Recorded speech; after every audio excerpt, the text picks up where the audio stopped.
In my previous life, I was married to Wei, the Marquis of Weiyuan, a couple envied by all. We loved each other deeply, without a single doubt. Even in my final moments, a single tear from him was enough to satisfy me. Yet when I opened my eyes again, I heard that he had come to propose marriage. But this time, the one he sought to marry was not me. Chapter 1. I rushed to the hall. Through the crowd, I saw Wei holding my cousin's hand and solemnly promising to the elders. I know Yun Yang is not as versatile as Mian Yang, but I will protect her in every way. I turned away, holding back tears, and couldn't help but ask myself, was everything before just a dream? But that dream was too real. I remember when Wei was 19. His biological mother's body was still cold when his father brought his new wife into the house. As the ancients say, the word filial piety can weigh a person down. Even the emperor couldn't escape the constraints of ritual and law. How could Wei? I still remember him telling me with a face full of sorrow, "Miao Wang, I'm not doing well at all." Hearing this, my heart ached deeply. That's why I desperately wanted to marry him. After we were married, we were the envy of everyone. He worked tirelessly to achieve glory. And every time he was promoted, he never forgot to request an imperial decree for me. I managed the household affairs and entertained noblewomen, clearing away all obstacles for Wei. Later, Wei was granted the title of Dingyuan Lord by the emperor. And he praised me. "You are skilled in both the court and the battlefield." I didn't like the subtle derogatory connotation of the phrase and furrowed my brows. But Wei loved me more than anything else. Not even our two children could compare. Every time he returned home, he would rush straight to my courtyard, unable to resist covering my eyes and pressing a fiery kiss on my lips. Until we were gray-haired, Wei never took a single concubine. Even as I lay on my deathbed, he shed a single tear. I instinctively touched the spot where the tear had fallen. Once, we had vowed to grow old together, our bodies no longer young. He was paralyzed in bed, and I was wrinkled and gray. Yet the soft, delicate touch beneath my hand suddenly shattered the dream. That year, I was still unmarried, and Wei was about to turn 18. On this day in my previous life, he had just been promoted. With the spring breeze at his back, he rode swiftly through the city, admiring the flowers of Chang'an, and met my cousin at the willow pavilion outside the city. The two became close friends, sharing everything with each other. He learned from my cousin that I was favored at home, intelligent and lively. So every festival, Wei would invite the two of us sisters, along with 3 or 4 others to accompany us. I wasn't without suspicion that Wei liked my cousin, but he never showed it in the slightest. Even when my cousin was tormented to death by her in-laws, he merely replied indifferently, "I see." Later, I learned that her in-laws refused to hand over her body for burial. It was I who pleaded with Wei to bring her ashes back. Yet on the same day of the same month of the same year, why did he come to ask for my cousin's hand in marriage? The hall was bustling with activity. Wei and my cousin were the center of attention, surrounded by everyone teasing them. My grandmother, who was quite elderly, only asked Wei, "When do you plan to marry?" Wei remained composed, answering calmly. He only said he wanted to marry my cousin as soon as possible. I observed closely. I noticed he was very different from before. In his previous life, at 18, Wei had not yet been tormented by his stepmother and acted somewhat immaturely. When we went out to the lake, he would always splash lake water at me and then turn to pick lotus flowers for his cousin. At the lantern festival, he would give the lanterns he guessed correctly to his cousin first and then stuff the rest into my hands. In an instant, I understood everything. He must have had the same dream as me. Now the dream is shattered, and we must all wake up. My cousin and Wei's wedding was arranged in haste. and the date was set quickly. The family was busy preparing her dowry and had no time to restrain me. These days, I've been restless and anxious. Seeing the glaring red in the house made me feel suffocated. So, while my mother was at the temple burning incense, I bribed the gatekeeper and disguised myself as a man to slip out. I rode aimlessly through the bustling city. I looked out the window. It was late spring again, with a gentle breeze rustling the flowers and scattering petals on the ground. I recalled that many springs in my dreams had been like this day. The moment we first met, I was instantly captivated. The second time we met, my heart raced. When we got to know each other, we shared a knowing smile. I was clever and arrogant all my life. Yet I was defeated by Chenwei's insincere affections, wasting my heart on him. Yin Yang. The flowers ahead are even more beautiful.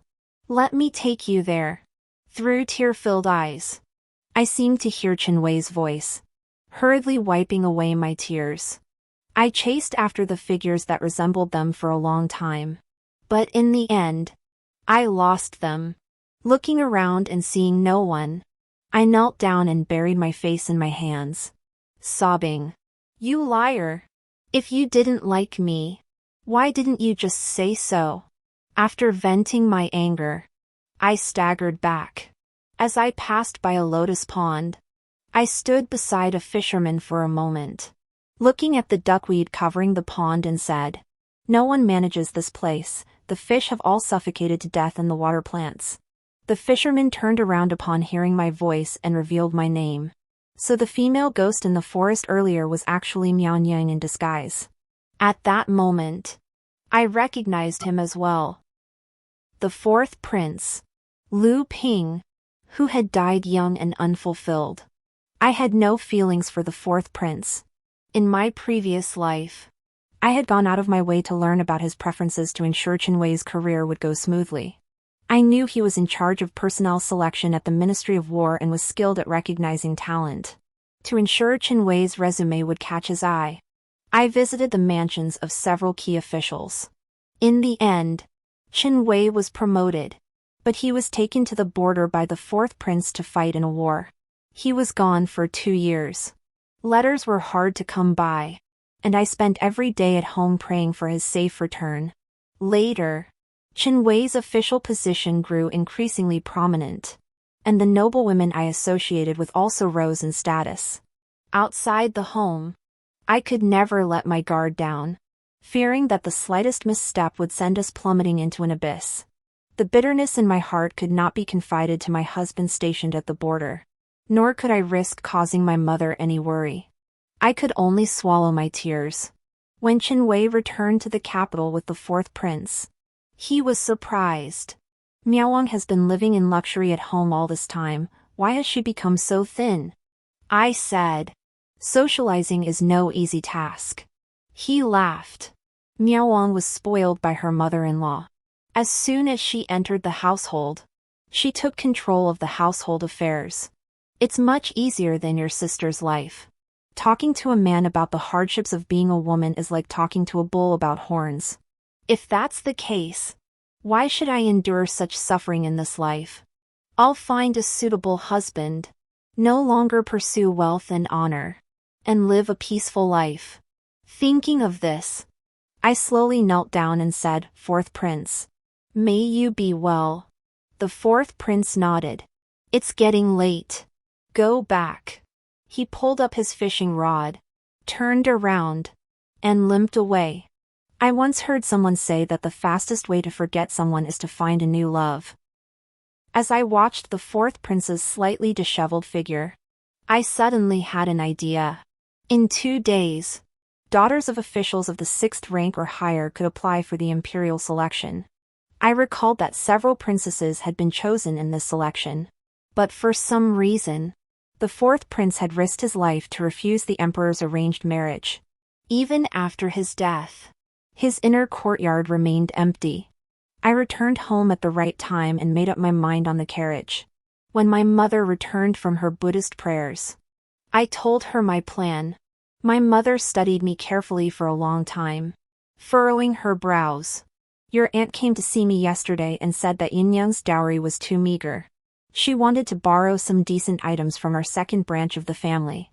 Fortunately, I didn't agree right away. Otherwise, if she were chosen, wouldn't that be a great injustice to my son? I rested my head on my mother's knees and smiled gently. In my previous life, my cousin married into a wealthy family and took several precious items from our second branch without returning them.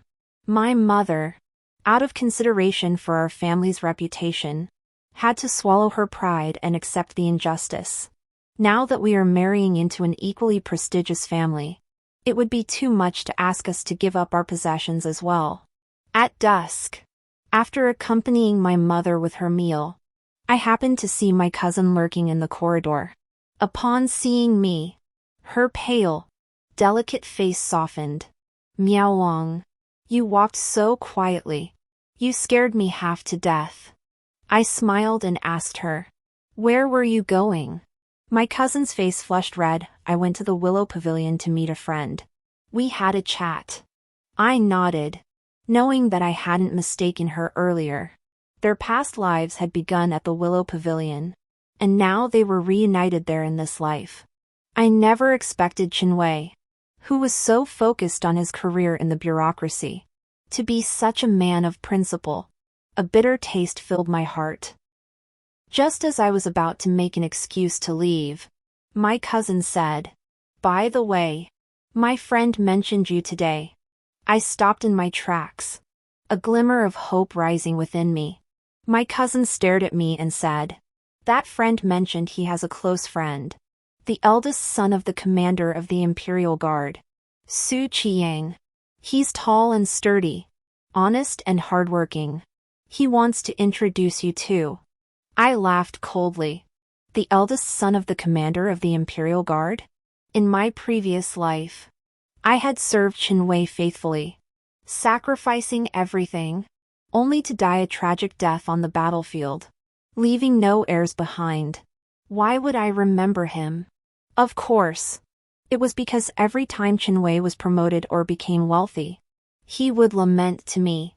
If only old Su were still alive. He was loyal to me, but I ruined his family, leaving him without an heir. I can never make up for it in this lifetime. So now that I've been reborn, am I supposed to marry my own wife to him as compensation? Seeing my displeased expression, my cousin looked at me with some curiosity. Are you considering it? Miao Nyang? Don't worry. My friend said that Su Qiyang isn't like those other warriors with wandering eyes. He won't stray. Besides, he's Chen's older brother's brother. We'll make sure he doesn't mistreat you. By the end, her cheeks flushed red. I looked at my cousin, feeling a bit dazed. Men all love beauty. My cousin was naturally beautiful, and today she wore a pale yellow chichu dress that made her look graceful and elegant. At that moment, her cheeks were faintly red like blooming peonies, and she lowered her eyes, fluttering her thick, long eyelashes, looking exceptionally charming. As for me, with my plain features, I often had to wear dark-colored clothes to keep the servants and outsiders in check, making me dull and uninteresting. Perhaps few men would find me appealing and overlook my cousin. I forced a bitter smile and left without saying a word. 2 days later, I boarded the carriage heading to the palace for the selection process. The hardships I endured in my previous life have become the foundation of my current existence. Several matrons, finding no fault in me, placed my identity token at the front of the line. There were 6 of us in that row, and 3 of them later became princess consorts.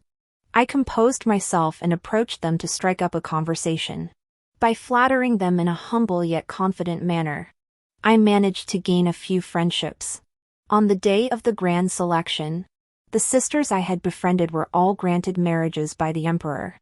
When it was my turn, the emperor personally asked the 4th prince, "Fourth prince, how about taking the eldest daughter of Minister Shin as your main wife?" Fearing the 4th prince would refuse the marriage as he had in my previous life, I hurriedly looked up at him, Seeing his utterly indifferent gaze, I quickly blinked. But then I feared he might misunderstand that I didn't want to marry him. So I kept repeating the words "I'll marry you" with my lips. The fourth prince looked at me for a moment, then seemed to smile.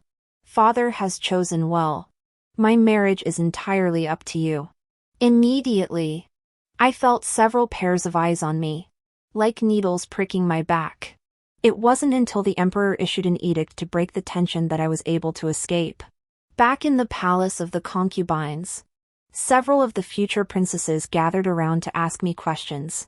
When they found out that I had become the fourth prince's wife, they all pulled me aside, even dragging out distant relatives from 7 or 8 generations ago to try to establish connections.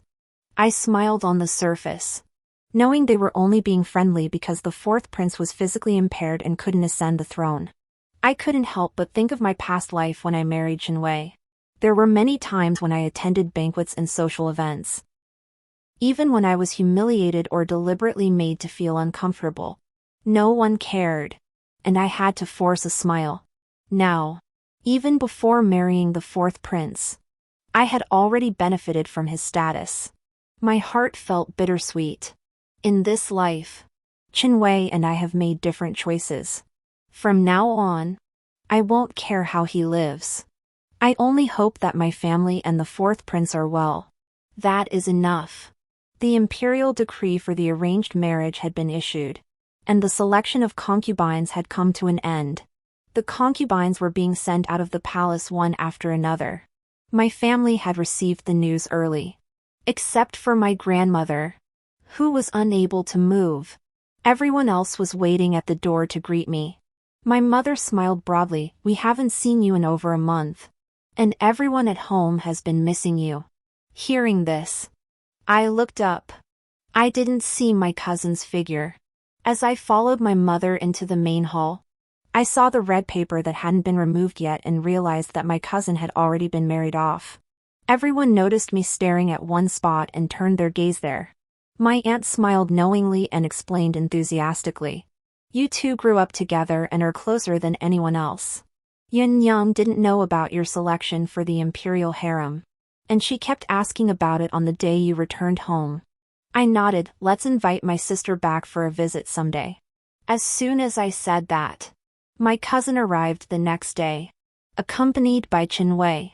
Seeing her dressed as a married woman, her eyes and brows naturally exuded the charm of a woman who had experienced the world. My eyes grew hot. Even though I had long known I couldn't return, seeing her with my own eyes still caused a sharp pang of pain in my heart. "You have such a cruel heart, little sister." She glared at me as she entered. "You ran off to the selection without a word, not even coming to your own sister's wedding banquet. You even made me foolishly try to arrange a good match for you." I lowered my head and took a sip of tea, smiling faintly. There's no point in talking about something I wasn't sure of. I missed the wedding banquet, so I prepared an extra dowry gift. "Please forgive me, sister." My cousin scolded me again before being called away by my aunt. I sat there for a while, finding it boring, and left. As I crossed the artificial mountain pond on my way back to my residence, Qianwei suddenly appeared ahead of me. He looked at me. No words were needed, his gaze spoke volumes. In our previous life, we had been together for over 50 years. I thought even a dog would have such deep feelings. Perhaps he felt a little reluctant. Or perhaps he resented me for marrying someone else so easily. The fourth prince is of noble birth. Don't cause trouble for yourself and others. Dragging your family into this is one thing, but involving the prince is another matter entirely. My chaotic mind suddenly grew still. So that's how he felt about me. My heart grew cold, but I pretended not to understand. My brother-in-law suddenly showed up just to tell me this? It's so out of the blue. He stared at me intently. "Are you suggesting I should follow in the footsteps of a Huang and Nuying?" I feigned embarrassment, causing him to startle. "If you keep looking at me like that, I'll have someone gouge out your eyes." I spoke harshly and left. even declining the noon meal. When my cousin came to visit again, it had been 2 months. Chinwei carefully helped her step over the threshold. The two leaned on each other, deeply in love. My cousin blushed and told us. We discovered we were expecting when we returned last time. We came back today to share the news with you. You don't know. Chinlang was so overjoyed when he heard the news that he couldn't sleep all night. He even came up with 3 or 4 good names for the child. Chinwei smiled and nodded. Continuing. If it's a girl, we'll name her Chinrue. The character Rue refers to the tender shoots of plants, symbolizing vitality and new life. If it's a boy, we'll name him Qinjinghe. Taken from the Yang Tower inscription: spring is harmonious and the scenery is bright, meaning a peaceful life and a bright future. I listened, lost in thought, recalling the child Chinwei and I would have. In my previous life, it wasn't until the full moon banquet when guests asked that he casually named the child Qinyong. In the ordinary households of the capital, there were countless people named Qinyong. Nothing special. But the child of him and his beloved not only had a poetic name but also a melodious sound. Back then, I hadn't received his true feelings, so I couldn't see it. Now I finally understand that love and indifference are so obvious. Amidst the laughter, Chinwei suddenly turned to me and said, I heard from Yin Yang that you have a talented younger sister. What do you think of the names we've chosen for our children? Everyone turned to look at me. My cousin's eyes lit up. Without caring about her own pregnancy, she rushed over to me and said excitedly, Miao Nyang, you're the most learned. I want to hear your opinion. I was taken aback. Before I could do anything, Chinwei, as if facing an enemy, pulled my cousin into his arms. He looked at me warily. Speak when you're speaking. Mind your own business. I scoffed, finding him utterly boring. Are the two of you really that foolish? The child's grandfather can't even make the decision. Yet you're asking me. The aunt? In an instant, everyone in the room fell silent. My aunt awkwardly laughed a few times and forced the conversation off topic. Let's talk about Miao Nyang's wedding instead. It's getting hot, and I wonder if wearing such thick wedding attire will ruin her makeup. My cousin covered her mouth and exclaimed, That's exactly right. On the day of my wedding, though it wasn't hot, I was so reluctant to leave my family that I cried and ruined my makeup. And your brother-in-law teased me for ages. Chinwei gently scraped her nose with his finger, smiling affectionately. I rested my chin on my hand and turned to look outside the hall. The branches of the hibiscus tree, 3 feet above the wall, were adorned with pale pink blossoms. When the petals fall in a shower, it will be time for me to marry. The prince's wedding was arranged by the Ministry of Rites, and the standards were different from those of ordinary people. The officials of the Ministry of Rites considered that my family had lived in the capital for many years and had numerous in-laws. So they arranged banquets on both sides. On the day of the wedding, Chinwei and his wife were also invited. My cousin had originally wanted to talk to me. However, the banquet hall was so crowded that even the maids and nurses attending to me in my room were packed tightly together. She was afraid of being jostled, so she sent someone to relay a playful message. I should be happy that you're marrying into a noble family. But seeing all these distant relatives who we never even speak to coming over, I suddenly feel a bit annoyed. I smiled and shook my head. However, I only tilted my head slightly, which caused a series of gasps behind me. Ah! The crown of the prince's consort was made of pure gold and inlaid with jewels, pressing down on my shoulders and neck so tightly that I dared not relax. The auspicious time for the wedding procession was set for dusk. The 4th prince rejected other suggestions, leaped down from his steed, and took hold of the other end of the embroidered ball. They paid homage to heaven and earth, then entered the bridal chamber. I sat by the bed, waiting until the sun had completely set before the 4th prince finally arrived. Reeking of alcohol, Everyone else may leave. Immediately, the wedding veil was lifted, suddenly meeting his narrow eyes. I felt a bit embarrassed. Later, during the marital rites, thinking of his illness, I kindly offered to help him. But this only provoked his anger. This prince merely has difficulty walking, my legs are not broken. You are being too polite. Miao Nyang. I tried to explain, but my words were cut off by him. He called for water 3 times that night.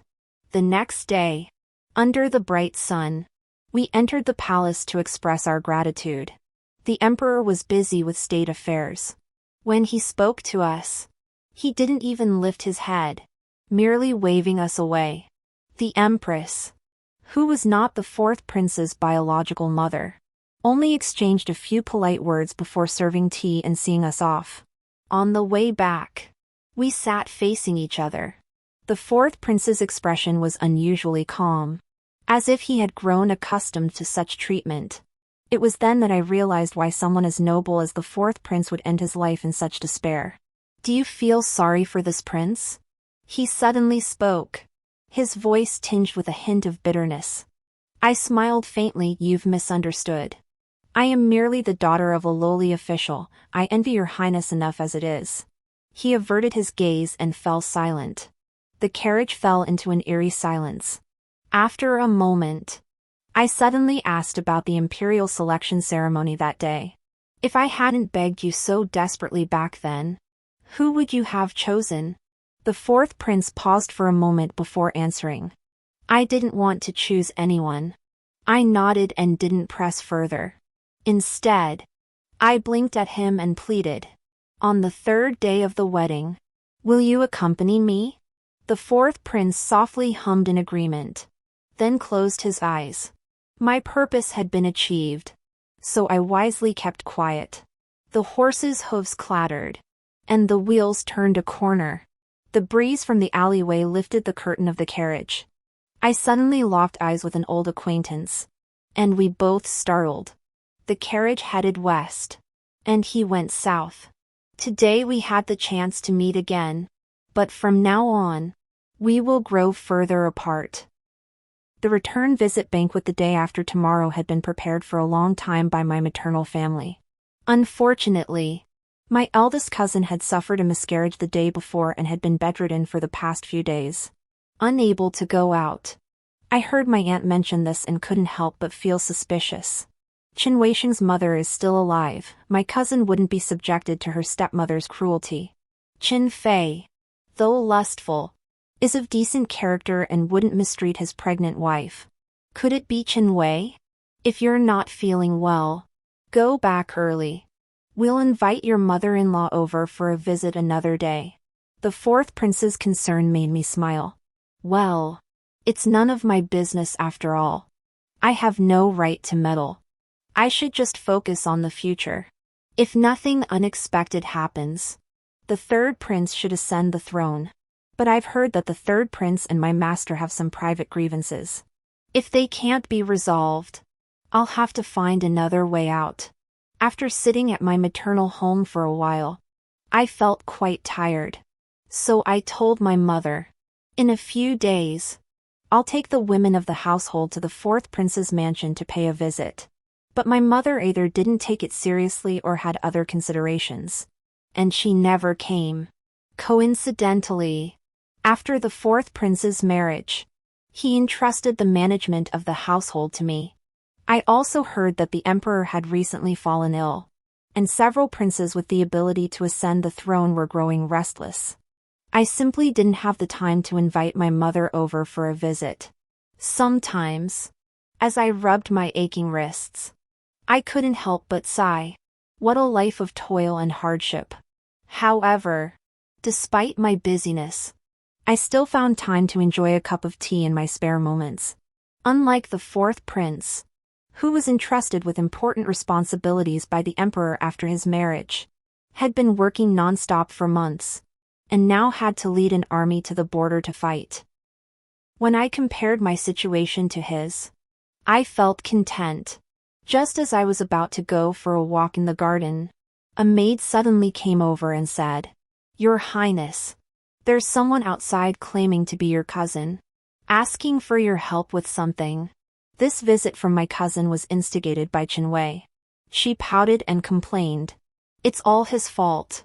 He's mediocre himself yet insists on suppressing his subordinates, preventing them from advancing. Now my husband has had his merits stolen twice. Miao, you must help me. After speaking, she glared at me. In the past, you were the one begging me. Now that you've married the fourth prince, you're making me come begging you. If I had known, I never would have agreed to your brother-in-law's proposal and gone to the palace with you for the selection. I reminded her. Watch your words. She glanced around, unconcerned. I invited her to stay for lunch, since the fourth prince wouldn't be returning that day. I sent someone to bring him his meal, knowing he was short-handed.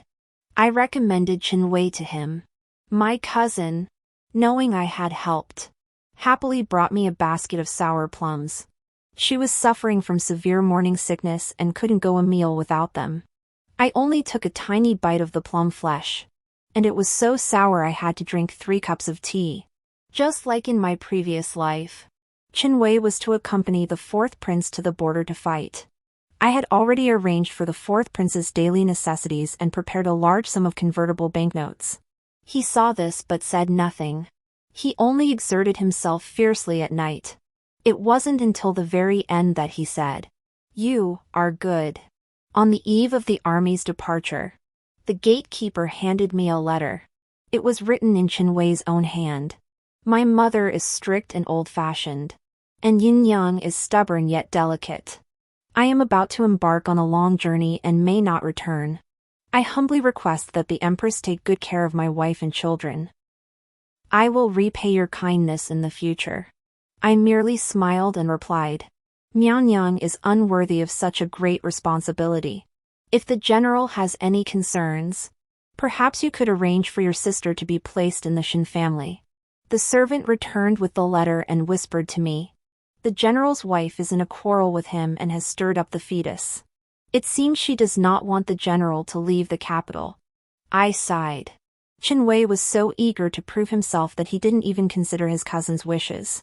Now that the die was cast, if Qinwei didn't leave tomorrow, he would be a deserter, and there would be no place for him in the capital. In July, the heat is intense. In September, clothes are distributed. The fourth prince arrived at the border just as the autumn harvest began. The Rondi tribes had launched a southern campaign to raid grain, leading to frequent clashes between the two armies. In a previous life, I had heard Qinwei say, the fourth prince has not harmed a single hair, yet the court has been overly harsh toward us. Even after winning battles, we still go hungry. To ensure the soldiers fighting the Rondi had enough to eat and to alleviate the concerns of the fourth prince, I instructed the steward of the mansion to hire several escort agencies to establish a secure supply route for grain. Half a month later, a messenger delivered a family letter. I took it and was startled. Upon opening it, I couldn't help but curve my lips into a smile. Some people speak little but write endlessly on paper. From then on, every half-month, a thick family letter arrived. By year's end, I even received the red fox fur he had hunted himself, skillfully sewn into a cloak collar by the skilled seamstresses of the mansion, looking elegant and luxurious. I was just about to try it on when I received news that my cousin was in labor.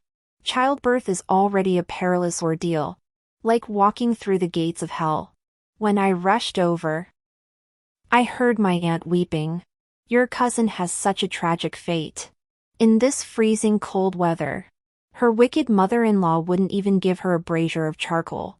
The house was so cold it froze over, and your cousin slipped and fell, bleeding immediately. I gasped in horror and immediately sent someone to the palace to summon the imperial physician, then opened the storeroom to fetch a century-old ginseng root. My aunt wept uncontrollably upon seeing it.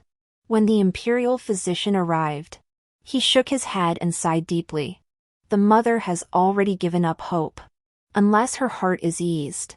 Even a divine being would be powerless to save her. My aunt was so angry she stomped her feet, cursing Qin and then Qin. When he came to ask for my daughter Yunyang's hand in marriage, he promised so much, saying he knew our daughter was delicate and without protection, and would always look out for her. But now he's abandoned her, leaving her so desperate she doesn't want to live. I felt a mix of emotions. For a moment, I didn't know whether to thank Qin for not marrying her or to hate him. The bride's family took turns trying to persuade my cousin to change her mind, but to no avail. As the imperial physician asked, "Save the mother or the child?" I blurted out, "The Qin family naturally wants to save the child. Chen's mother has always disliked my cousin. Once she dies, Qin will marry her niece from her maternal family. At that point, with a new wife, he'll forget his late wife, and my poor nephew will have to call his stepmother mother." My aunt stared at me in shock, and the others furrowed their brows. The imperial physician, who had seen much in the palace, stroking his beard, agreed with me. "Since we must save the child, I shall administer a potent remedy."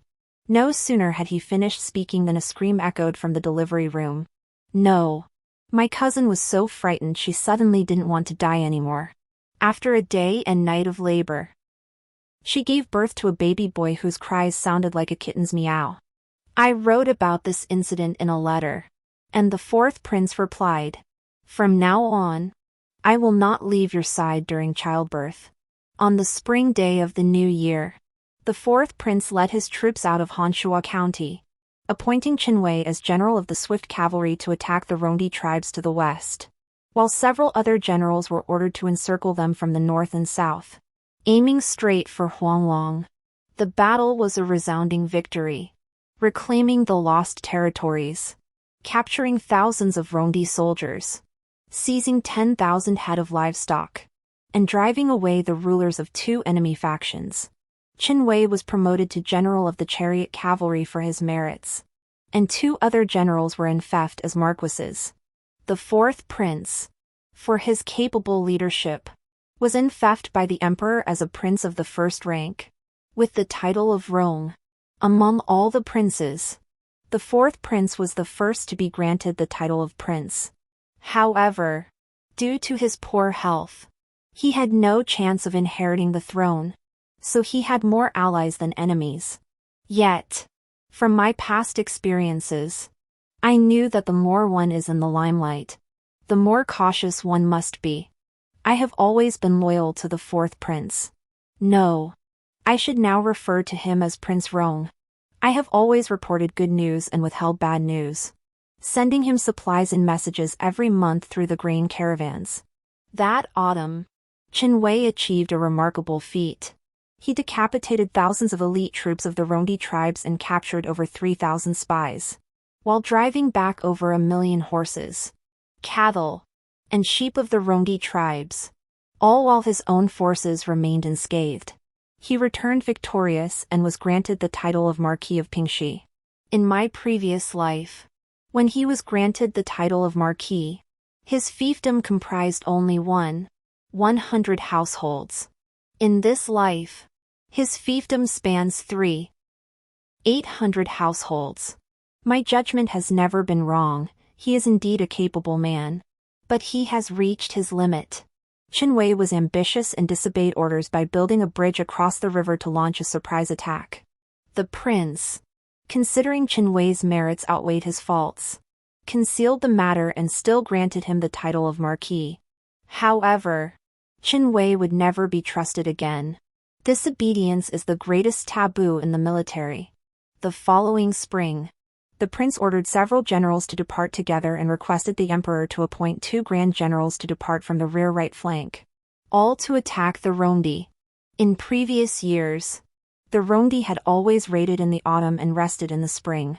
This time, the prince took the opposite approach, launching a surprise attack on the enemy camp, catching the Rondi king off guard. They captured over a dozen minor kings and tens of thousands of men, women, and children, with countless cattle, horses, and sheep. As a result, the prince returned victorious 6 months earlier than in his previous life. The emperor dispatched envoys to the border to await his arrival, seized the military authority of the prince and all the generals, and ordered them to return to the capital. More than a month later, I finally saw the prince again, dark and gaunt. Absence makes the heart grow fonder. That night, a demonic wind howled, causing the red candles to flicker wildly. The rain and clouds temporarily ceased, and the air was filled with the lingering scent of passion. He calmed his breathing and whispered, "There won't be any major events for the next 2 or 3 years. Give me a child," thinking of the troubles that would come one after another in 2 years. I agreed wholeheartedly. This matter cannot wait. While the storm raged on one side, the Pingxi Marquis' mansion was hit by a violent storm. Qin received many letters from home that year. But when he opened them, they were either scolding letters from his mother or complaints from his wife. His family showed little concern for him, who was risking his life abroad. How ridiculous! Upon returning to the mansion, he saw that no one had left a lamp lit for him in any of the courtyards, which felt even more ironic. He went back to his own courtyard and knocked on his wife's door. "Yun Yang, I'm back." There was still no response from inside. Qin pushed the door open and saw a dark figure sitting on the bed. His heart softened. "Yun Yang, you've been wronged. Where's the child? Let me see him." Unfortunately, these words struck a nerve with Yun Yang. She picked up a wooden pillow and threw it at him, screaming hysterically, "You good-for-nothing who abandoned your wife and child. You dare to come back? Do you know how your mother treated me? Every time I wrote you a letter, I begged you to intervene and discipline her. But you never cared. You let her grow more and more disrespectful toward me, causing me to suffer terribly. Our child was born prematurely. I'm asking you one thing now. Who is more important to you, your mother or me?" Qin anger flared up suddenly, then gradually subsided. His throat tightened. He didn't understand. Why was everything fine when he left for 2 years in his previous life? This time, he had only been gone for over a year. Yet things had already reached a point of no return. Qin said hoarsely, "She is still my biological mother." Yun Yang sobbed, tears streaming down her face. "You promised to protect me at all costs. And I foolishly believed you. Now look at me, if it weren't for my younger sister's help, I'd be a lonely grave by now." Qin also thought of his meticulous wife from his previous life, of the Prince of Rome chasing a red fox through the snow-covered borderlands, and of the once harmonious home they had shared. His heart ached once more. After an unknown amount of time, he heard his own bitter voice. "What do you want me to do?" Yun Yang repeated her mother's words to him. "Either we split the family and live separately, reducing contact, or we divorce." Qin temples throbbed, and he slammed his hand on the table. "Impossible. Don't even think about it. I've just been promoted and granted a title. How could I abandon my own parents? What will people think? Do you have any sense at all?" Yun Yang, who had been holding back her anger, immediately screamed, "Then let's divorce." The next day after the prince returned, I struggled to get out of bed, and soon after, someone from my maternal family came to inform me. "Princess, the eldest daughter is demanding a divorce from her husband. Please come and see her." I was startled, unsure what was going on. I hurriedly dressed and made my way to the Qin mansion. I saw my cousin sitting sideways on the guest seat, her face as pale as death. Qin stood beside her, holding a toddler who couldn't even walk yet. His expression so dark it seemed like rain was about to pour out of his eyes. My aunt, upon seeing me, looked as though she had seen a living Buddha. "Princess Wang, please help me persuade Yun Yang. She's like a possessed person. refusing to listen to reason. After enduring so much suffering in the Chen family, she's finally on the verge of happiness. Yet she insists on divorcing him. My cousin silently shed tears, while Chen frowned in silence. I knew it was pointless to reason with my cousin. So I turned to Chen. Have you forgotten the promises you made when you married her? Chen opened his mouth, then forced a bitter smile, but she's targeting my mother, my own mother. I was stunned. Suddenly, I felt an indescribable sense of relief. So you're willing to let my sister be mistreated by your mother? Chen suddenly raised his bloodshot eyes and shouted at me out of control. Then teach me what to do. You're so wise, you must be able to balance them. Everyone in the room was startled by his outburst. My cousin immediately covered her face and broke down crying. It's all my fault. I'm so stupid I can't even handle my own mother-in-law. I might as well just die. Chen looked at her, his expression growing cold. I thought I must have seen wrong. When I looked back, I accidentally caught the emotion in his eyes. Princess, I know nothing of household matters. Please give us some advice. He was always good at ordering me around. I didn't want to bother. But seeing the eager expressions of my relatives, I finally came up with a half-baked solution. Change the imperial grand of the Marquis's mansion into a courtyard with the character 4. With Chen's mother and his cousin each taking a corner, and the middle left unused. This way, his cousin would be relieved, but Chen would be caught in the middle, caught between a rock and a hard place. After handling the two of their mess, I returned to the prince's mansion to use it as gossip, only to find the prince eating jealousy. The princess seems quite fond of this Chen. I merely despise his indecisiveness. He is nothing like the prince's wise and heroic nature. Smooth talking. The prince scolded him lightly, lifting his teacup. The cup's rim obscured most of his face, but his eyes, filled with hidden meaning, glanced sideways at me. The soldiers who had returned victorious from battle were gradually being rewarded. The prince was already a first-rank prince and held an important position in the court. The emperor had nothing else to bestow, so he sent several precious treasures and 4 beauties from his private collection. I smiled coldly to myself. For the first time, I didn't go to the study to call the prince for dinner. By the time I finished eating and wiped my mouth, he came in uninvited. I'm hungry.